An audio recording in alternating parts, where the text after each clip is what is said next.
Ethan and Claire had been searching for the perfect home for months. When they found an isolated farmhouse on the edge of Blackwood Hollow, it felt like fate. It was beautiful, tucked away behind towering pines, far from the chaos of the city. The real estate agent called it a hidden gem, a peaceful retreat. And the price? Unbelievably low. Claire hesitated. Something felt off. A house this perfect, this cheap. It didn't make sense. "It's perfect," Ethan said, running his hands over the old wooden beams. "It just needs a little work." Claire tried to push down the unease creeping over her. But from the moment they stepped inside, she felt it. The house was watching them. The air inside was thick, heavy, like it had been sealed shut for decades. The floors creaked beneath their footsteps. The walls carried a faint, musty scent. But worst of all, the silence. No birds, no wind, just an empty, waiting stillness. The real estate agent's voice broke the silence. "The previous owners left in a hurry," she said with an awkward laugh. "No big deal, just one of those things." Claire wanted to ask why, but Ethan had already signed the papers. The house was theirs, and whatever was inside it had been waiting for them. The first few nights were uneventful, mostly. Claire woke up at 3:12 a.m. every night, feeling like something had just left the room. It was the air, thick, disturbed, as if someone had been standing over her. She reached for Ethan, but he was always fast asleep, his breathing steady. "You're imagining things," she whispered to herself. But then the small things started happening. Objects weren't where they had been left. Doors locked on their own. The kitchen lights flickered when she walked past. The worst was the basement. The air down there was wrong.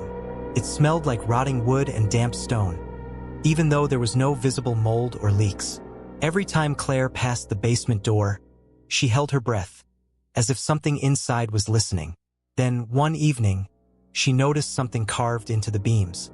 A symbol, jagged and deep, as if someone had scratched it there in desperation. She called Ethan over. He ran his hands over the marks, his expression unreadable. "Just old markings," he said quickly.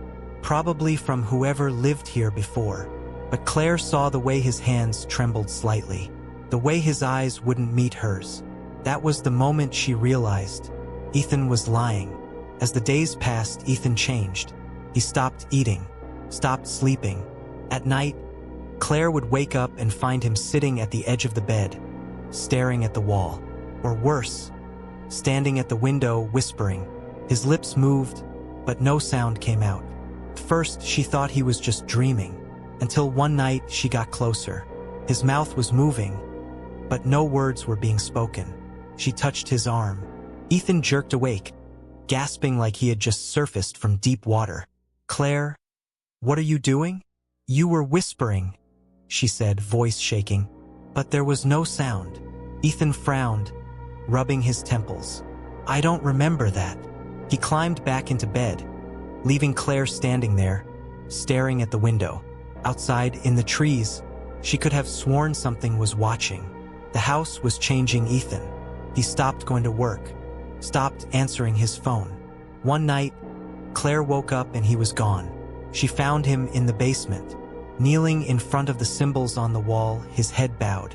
"Ethan!" she cried, stepping forward. "What are you doing?"